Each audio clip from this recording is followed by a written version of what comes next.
only polite word I can think of for your programme is I've never heard such nonsense in my life. I mean, we have got serious problems in the world and we're now saying let's go backwards. Talking of food, millions of people around the world are facing tough decisions as the price of food and energy continues to rise. Here in the UK, it's thought that the costs for UK families with 2 children have risen by £400 a month.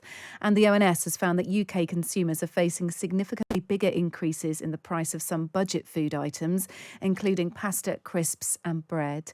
One of the voices raising concern has been the chair of Asda, Lord Rose. Stuart Rose joins us now on Times Radio. Good afternoon.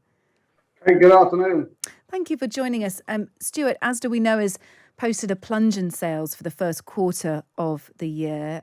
Are you expecting that trend to continue when it comes to sales? And is it predominantly tied to a drop in disposable income?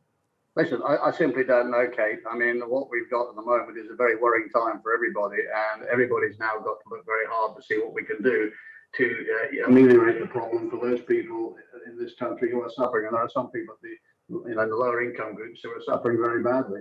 And I'm not here to predict what's going to happen, but I do know that consumers are very concerned about making ends meet. What is Asda doing in terms of modelling and in terms of trying to look ahead to how the supermarket chain might best support consumers as the months go on? Well, listen, I think I want to say generally something about retailers in general. Retailers are very efficient organisations. Governments, not this government, governments over the decades owe retail a debt of gratitude because in real terms, the price of clothing and the price of electronics and the price of food has never been, in relative terms, as low as they are today. We are high volume, low margin businesses. So if you look at the margins of all the retailers, we operate in low single digits. What we're trying to do as there is to maintain our position as a price leader, to make sure that we stay close to our customers. And we have, in the last couple of weeks, put in place some initiatives where we've locked the price of some essential items down. We've extended the range of essential items, but we are not immune ourselves from these pressures. We have carriage costs, we have insurance costs, we have freight costs, we have costs of lighting, heating, rent, and also, of course, have to pay our staff and pay them a fair wage. Is there enough in the coffers, I suppose? Is there enough support at Asda so that you won't necessarily pass some of those challenges on to consumers? Or is it only natural that consumers are going to see price rises in Asda, perhaps very different to past years? I think we all realise that prices do go up as the years go on, but are customers going to be experiencing that in much higher volume because of the situation regarding whether it's Brexit or whether it's a supply chain crisis generated by the war in Ukraine? Well, you've touched on a number of issues there, which of course are all feeding the issue. This is the first time we've had serious inflation for over 40 years. Sadly, I'm one of the older people around who can remember the last time round. It's not a problem that's going to disappear overnight.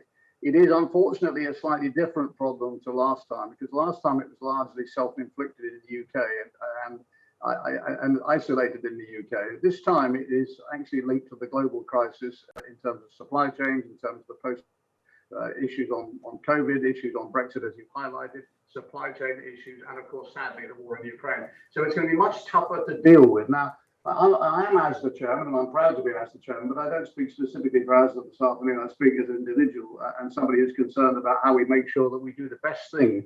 And it's not just business that has to fix this problem. It's business and government together to make sure that we make life easier for the next few months for consumers, because it's not going to end tomorrow. Let's talk about consumers then. Were you satisfied with the cost of living package which was announced by Rishi Sunak last week? Well, I think I have said, and I wrote an article this week saying that I think it is actually, it's very welcome, but I don't think it's going to be enough. I think it's going to be a sticking plaster that's going to scratch the surface. I mean, £15 billion, when you compare that against the 480 billion that we threw at COVID, when you compare that against and take that against just the utility increases alone that are coming through, I think some people will still be very finding it very tough after that. And I think we're going to have to find that if it does go on into 2023, which I believe it will, then the government's going to probably have to put its hand in its pocket again. And quite rightly so, in my view. So you would urge the government to think about putting their hand in their pocket again, and that UK consumers are going to be struggling much beyond the end of the year? Well, I think the problem the government has got, I mean, I'm not unsympathetic, I am a conservative, but what we've got now, the government's got to balance off the difficulty of maintaining growth. There's a don't have growth, we'll fall into a recession. Reducing inflation, but in reducing inflation is a hard thing to do without, for instance, raising interest rates. Interest rates might have an impact on the growth, in which case you have another problem. And then you've got the problem about if you do give more out to people, how do you do that in a fair way? I personally believe that it needs to be directed at those people at the lower end of the income scale. So it needs to be done through welfare benefits, whether it's another form of universal credit, whether it's another form of taxation, I don't know. Although personally, again, I'm very wary about what's being done with windfall tax, because, if we're going to have a go at the utilities this week or this year, who are we going to have a go at next year? And Yeah. business generates profit to invest back into infrastructure. So a short-term solution perhaps is what you're suggesting, the windfall taxes, as an easy way to hit those, to be able to help those in need most. Would you be a vocal backer of an uplift in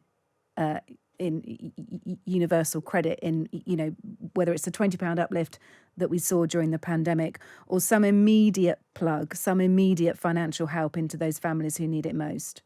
Yes, I certainly would. I mean, let's just go back. Imagine yourself as being somebody at the bottom end of the income scale. I know some of these people. I've seen food banks in England. In the 21st century, in the fifth largest economy in the world, we do have food banks. People don't go to food banks because they're giving away food for nothing. People go to food banks because they need to, because they can't afford to put on the table things they need. And we need to do something to help those people. I feel very strongly about it. Lee Anderson, the MP, the Conservative MP for Ashfield, suggested that actually people using food banks often didn't know how to cook the food that they were leaving with, and that was meaning that that led to them not being able to cook cheap meals. What would your response be to that? Do you agree with Lee Anderson? Well, I think what we have started in another place, Kate, if I might say so, we do still waste far too much food in this country. And, I come from a generation, I was brought up by post-war parents who had very little in terms of income. And, we ate a chicken, and after we'd eaten the chicken, we had the pieces of the chicken the following day. And then my mum would make chicken soup out of the chicken bones, and we'd all feed quite nicely on it for 3 or 4 days. I think people are wasteful. Sometimes they need to look about how they can make their food go further, and how to make it more nutritious, and possibly, also look at the sorts of things they're eating. Self-help doesn't hurt anybody, but it's not, you can't say to people, buy less food, eat less food. You've got to show them and educate them ways in which they can make their food go further. How is that message best translated? How is that message best conveyed to people, that there is too much waste at the moment, that people perhaps aren't being efficient enough with their food? Unfortunately, it's not an event. It's not like a light switch. It's a journey. Now, we are seeing a journey, and people are being more thoughtful about, because of what's happening with climate change, because of what's happening now with sort of growth of world population, because of education that's coming through with young kids in school, and indeed the education of the sort of those in the older generation who've now got time to know more through the internet. People are thoughtful, but it's not going to happen in short order. And what we need to put in place are, through schools, educate children very young about other ways of doing things, more nutritious food, less wasteful in terms of what they do with their food. But that's not going to happen in a year. It's going to be maybe for 20, 25, Yeah, so 30 in years. terms of immediate help, one of the things Lee Anderson was suggesting should happen is that there should be cookery lessons offered at food banks, and that actually perhaps a scheme, it was mooted, whereby people could pick up their food from a food bank in exchange for having a cookery lesson. So it's an exchange that you can... It's not a daft idea. I mean, I don't know if it's, I've heard dafter ideas. Why not? I mean, people like Jamie Oliver have been doing fabulous work in trying to educate people, and others as well. The trouble is, there's only one Jamie Oliver. So yes, if we can find some way to show people and demonstrate people, and I'd be perfectly willing once to go and show people how to make soup out of the chicken bones. But I can't be everywhere at once, and neither can anybody else. But I'm sure you yourself in your household have probably changed your ways of dealing with food, and have probably reduced your own food waste by thinking about it.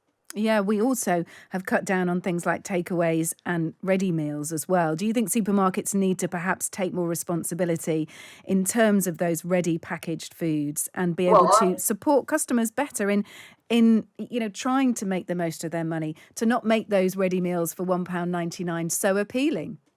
Well, I don't agree with you, because I think we have to treat customers as the government needs to treat individuals like adults.